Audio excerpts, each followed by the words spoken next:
$729 million, $104 million per match, $18.6 million per day. That's how much the World Cup cost us. But then I looked at what Toronto spent to host its 6 matches, and Vancouver spent $349 million more than them. What the ball? So I dug into city documents, BC provincial records, and looked at every single line item to answer one massive question.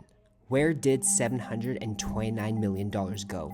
Now, the province breaks it down into 5 main groups. $338 million on city municipal costs. This is building and running the FIFA Fan Festival, traffic logistics, road closures, and sanitation crews. $185 million for BC Place. This is ripping out the fake turf and installing natural grass, as well as upgrades to the stadium. $132 million for provincial direct operations. This is a fancy way of saying that they're staffing VGH in St. Paul's, putting them on high alert in case of an emergency, money towards BC tourism, as well as placing ambulances and paramedics around fan areas. $74 million went to a regional transit fund. This is increasing SkyTrain frequencies and buses to the FIFA Fan Festival. And $242 million for safety and security. This is the police bill, drone surveillance, CCTV networks, and security fencing. Now, to put this spending into perspective, let's take a look at what Toronto spent. Toronto hosted 6 matches, their total budget was $380 million, and their cost per match was $63 million. Vancouver hosted 7 matches, our total budget was $729 million, and our cost per match was $104 million. Let that sink in for a second.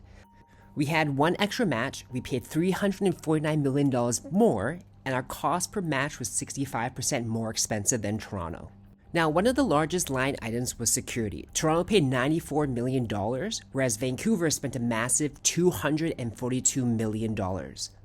So why is our security bill nearly $150 million larger than Toronto's?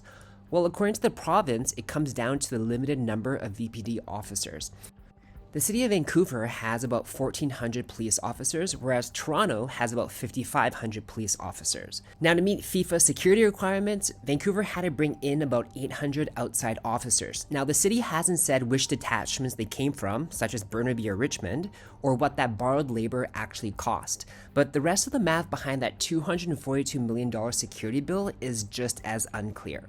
And even on the local Vancouver subreddit, hundreds of residents have tried to reconstruct the number themselves, and so far, nobody's gotten it to add up to that huge amount. Now, the city has also announced that Granville Street will remain an open pedestrian zone for another 7 weeks following the World Cup, and the policing cost for that is $200,000 per week for the VPD, which again seems curiously high. Now, when Vancouver first explored hosting in 2022, projections put the cost at around $260 million. But by 2026, that ceiling had moved to $729 million, nearly tripled. And that kind of budget explosion isn't really unique to the World Cup. In 2013, the budget for the Vancouver Art Gallery started at $300 million. By 2024, it increased to $600 million before the entire project was canceled due to the high cost, and now it's a parking lot. The George Massey Tunnel, in 2021, $4.15 billion was budgeted for it, but by 2026, it's now $8.5 billion. So whatever the initial budget they tell us, really expect to pay about 2 to 3 times more. Now, how much did the province and the city say that we're going to make from the World Cup? Well, they projected $1 billion in additional GDP, 1 million additional out-of-province visitors, and an additional $250 million from a new 2.5% hotel tax. But sports economists aren't really buying it.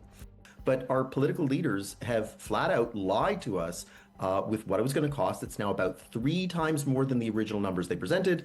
And I still think that they're off on those revenue numbers in this recent update. I think that they're overstating the situation. So I think that the ask on the public purse is still a little bit too low, but we'll find out in the fall. Hotel bookings during the World Cup period were actually down about 20% compared to the year before, where regular summer tourists, the ones who would have come to Vancouver in the summer, even for conferences, basically just stayed away. And according to a BMO report, Canada is projected to capture only about 9% of total fan spending across the 3 host nations.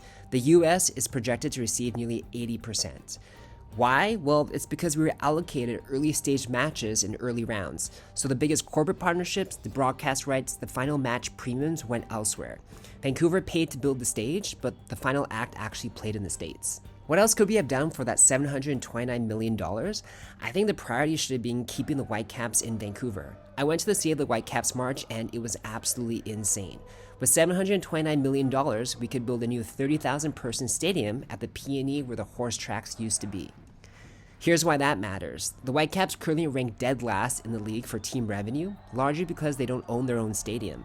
And under their deal with BC Place, they keep just 12% of match day revenue. A stadium at Hastings Park would actually flip that. Every beer sale, every plate of food, every parking spot before and after the game, the Whitecaps would finally get a cut. And if the stadium sells out, use the nearby amphitheater that we just built for overflow space and watch parties.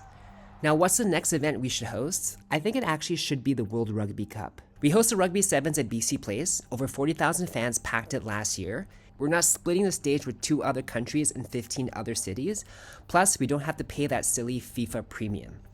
So in summary, do you think hosting the World Cup was worth the $729 million? I've started a poll in the comments and I would love to hear your thoughts. Vancouver is obviously a world-class city and we're lucky to be living here. But worth it isn't just a good time, it's whether the numbers actually match up with the value provided back to us. The biggest issue for me was actually the way the city handled the budgeting. $242 million in security for the VPD when Toronto spent about $94 million. Toronto chose to be highly transparent in their spending and laid out their exact contracts and vendor costs in a publicly available PDF where you can take a look at it in the comments below.